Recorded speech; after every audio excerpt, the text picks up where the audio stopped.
morning, friends. This is second session of chapter number 1, M and I.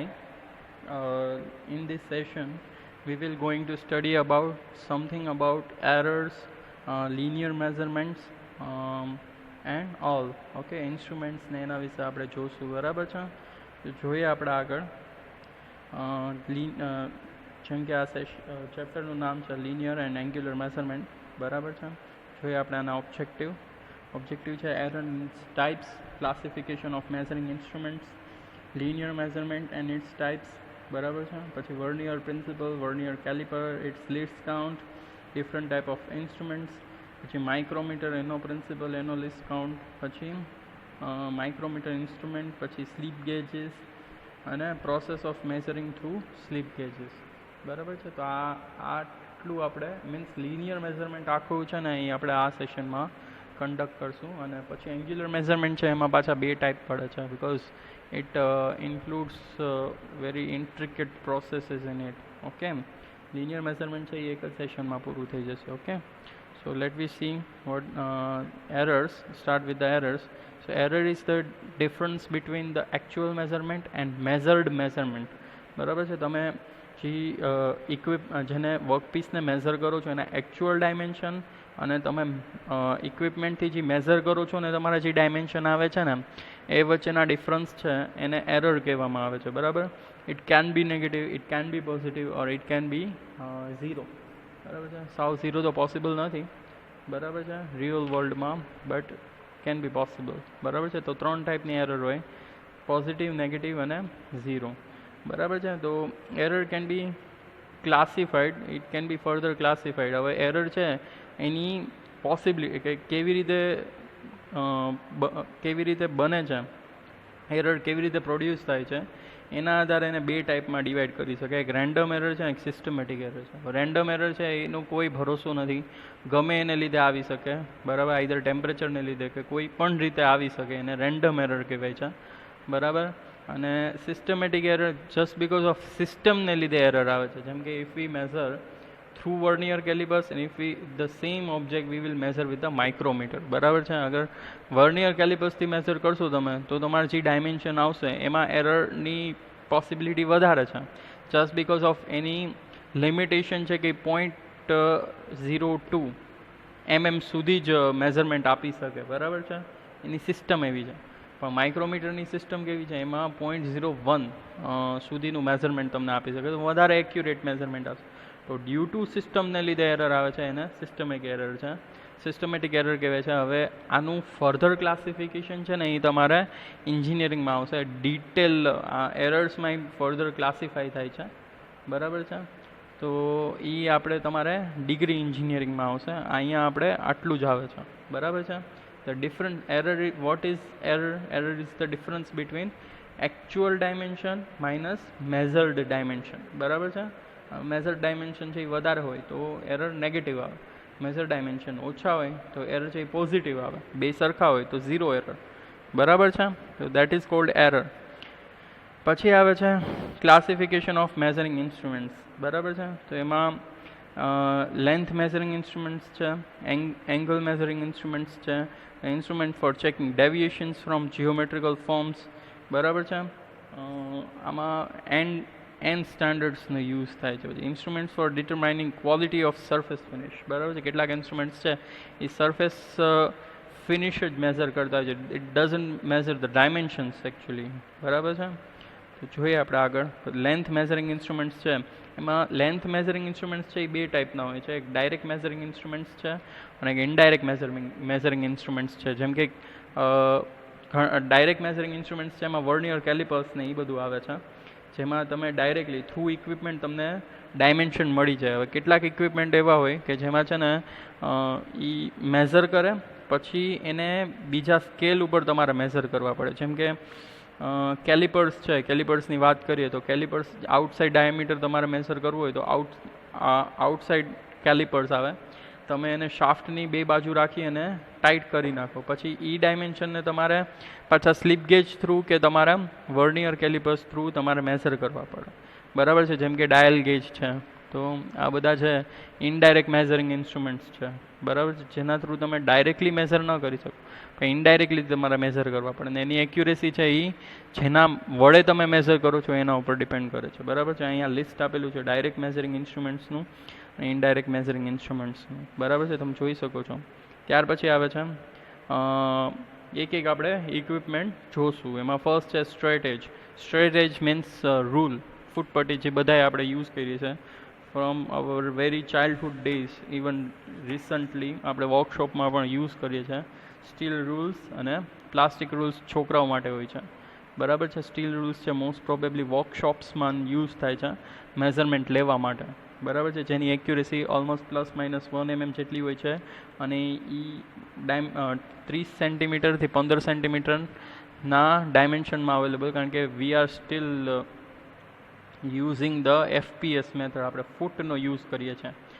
Actually 30 centimetre એટલે 1 ફૂટ થાય છે, 15 centimetre એટલે અડધો ફૂટ, બરાબર. એકચ્યુઅલી 30 સેન્ટીમીટર એ નથી, ઇટ ઇઝ 30.57 સેન્ટીમીટર્સ, બરાબર, જેનો મેઝરમેન્ટ થાય છે 12 ઇંચ, અને 12 ઇંચની 1 ફૂટ અવેલેબલ હોય છે, પણ આપણને એમાં ડાયમેન્શન ખાલી 30 સેન્ટીમીટર સુધી જ આપેલા હોય છે, બરાબર છે. અને 15 સેન્ટીમીટર જેમાં 6.25 ઇંચ જેવું 6.25 ઇંચીસ આપેલા હોય છે, બરાબર છે. તો આપણે એ ડાયમેન્શનમાં ફૂટ્સ અવેલેબલ હોય છે, જો આપણે એને બોલીએ છીએ ફૂટ્સ, બરાબર.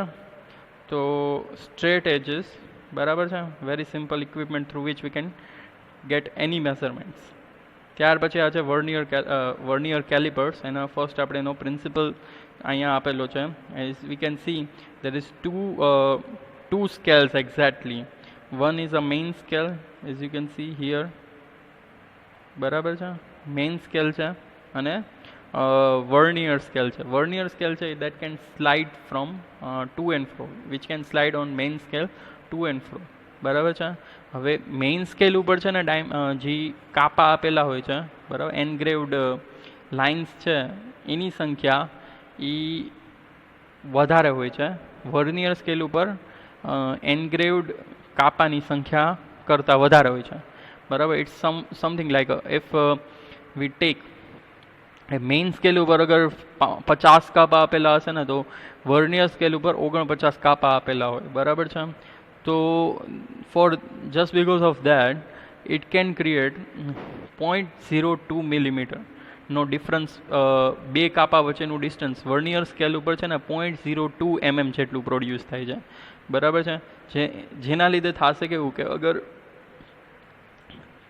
મેઇન સ્કેલ ઉપર તમે ડાયમેન્શન લેશો, પછી તમે વર્નિયર સ્કેલ ઉપર વર્નિયર સ્કેલના કાપા અને મેઇન સ્કેલના કાપા બેને મેચ કરવાના, એ તમારું એકચ્યુઅલ ડાયમેન્શન છે જે તમે મેઝર કરો છો, બરાબર છે.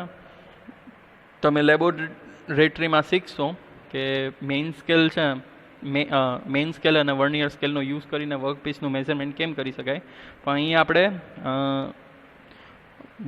બુક વાઇઝ વાત કરીએ તો આ રીતે થાય છે કે તમારે મેઇન અહીંયા બે જો આપેલા છે, ઇનસાઇડ જો ને એક્સટર્નલ જોસ, બરાબર. એની વચ્ચે તમારે વર્કપીસને રાખી અને ફર્સ્ટ પહેલાં મેઇન સ્કેલ ઉપર મેઝરમેન્ટ જોવાનું, પછી મેઇન સ્કેલ અને વર્નિયર સ્કેલ બેના કાપા છે એ મેચ કરવાના, જ્યાં એક્ઝેક્ટ મેચ થતા હોય that is your vernier scale measurement. અને પછી એને લિસ્ટ કાઉન્ટ આરે મલ્ટીપ્લાય કરી અને મેઇન સ્કેલમાં એડ કરવાના હોય છે, બરાબર. This is the principal of, અહીંયા એ જ આપેલું છે list count as what I said કે 0.02 mm, 20 માઇક્રોન જેટલું મિનિમમ ડાયમેન્શન તમે મેઝર કરી શકો. અને એ તમને મેઝરમેન્ટમાં જોવા મળશે.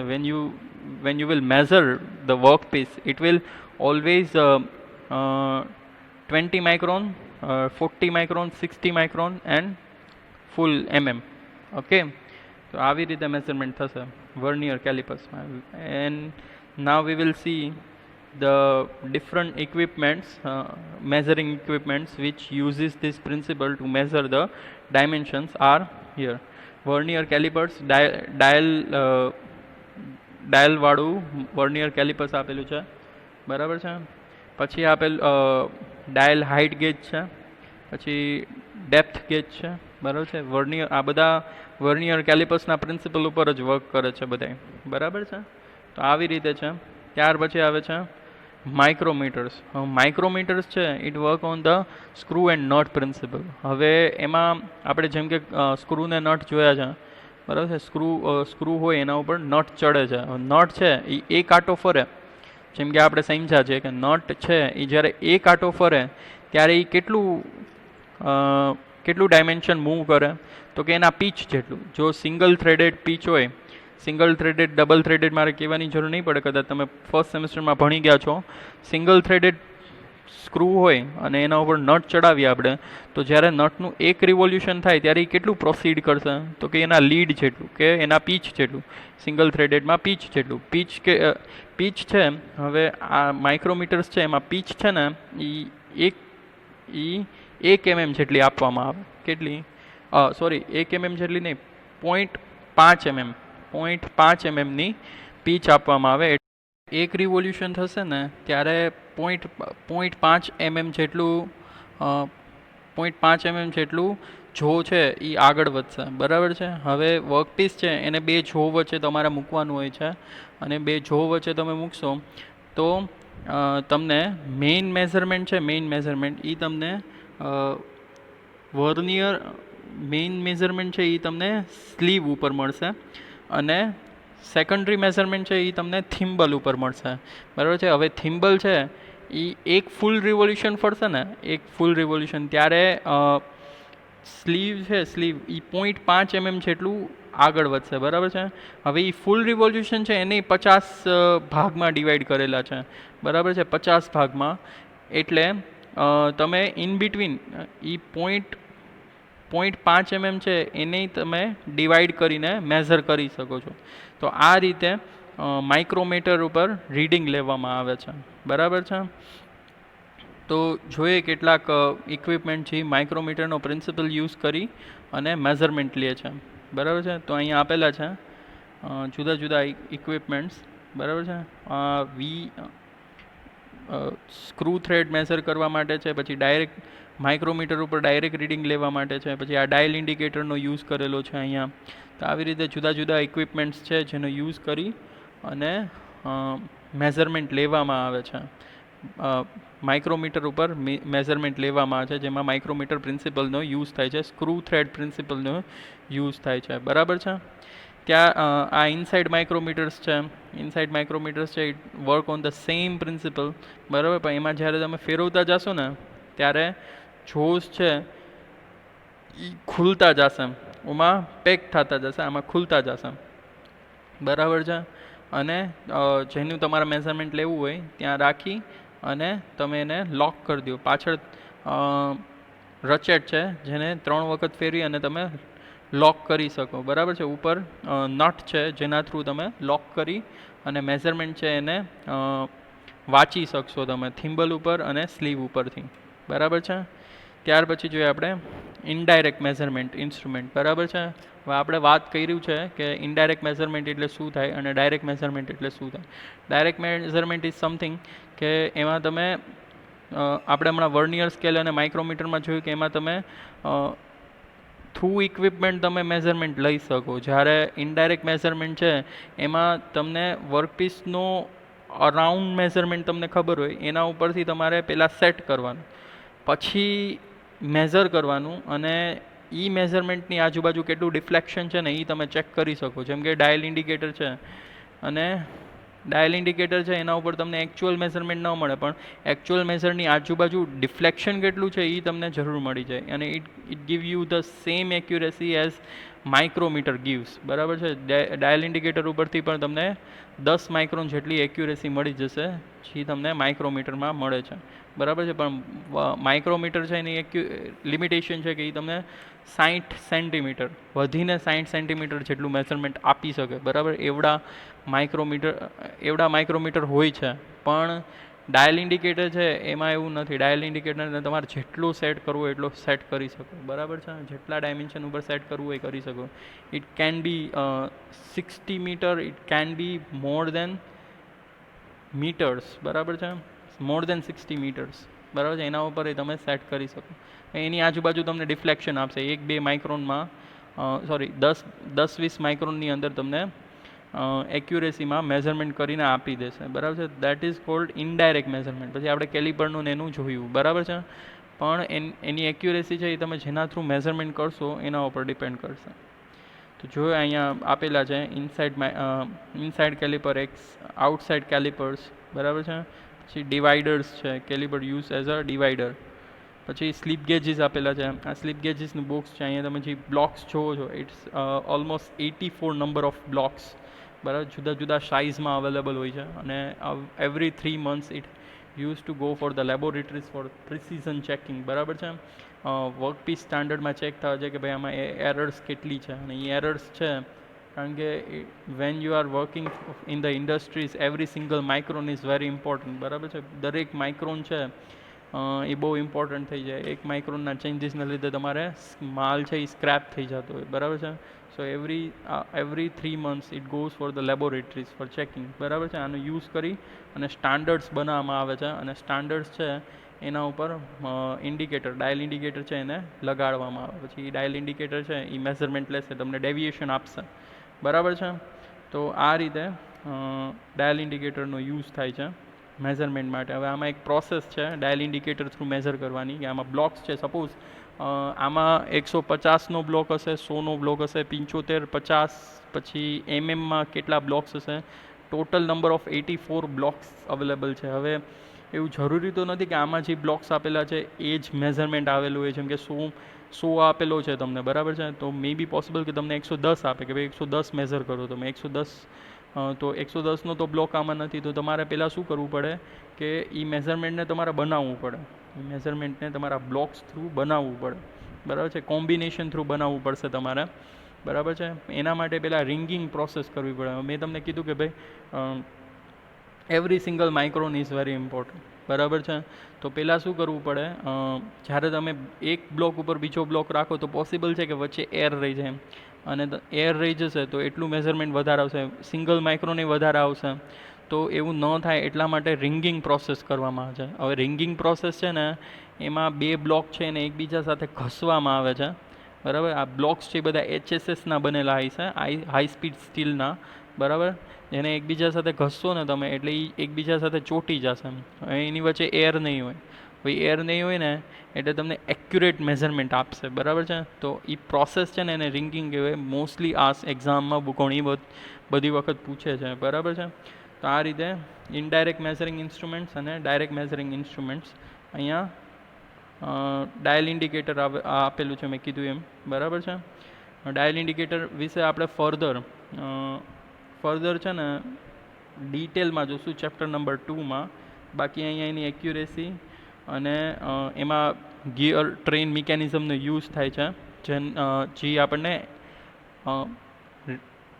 એમ્પ્લિફાય કરીને આપે છે. ડાયમેન્શન છે એને એમ્પ્લિફાય કરીને આપે છે, બરાબર છે. જે લિનિયર મૂવમેન્ટ છે, બરાબર છે, ટીપની જે લિનિયર મૂવમેન્ટ છે એને એમ્પ્લિફાય કરીને આપે છે અને તમે એના થ્રુ મેઝરમેન્ટ કરી શકો છો, બરાબર છે. તો this is the end of our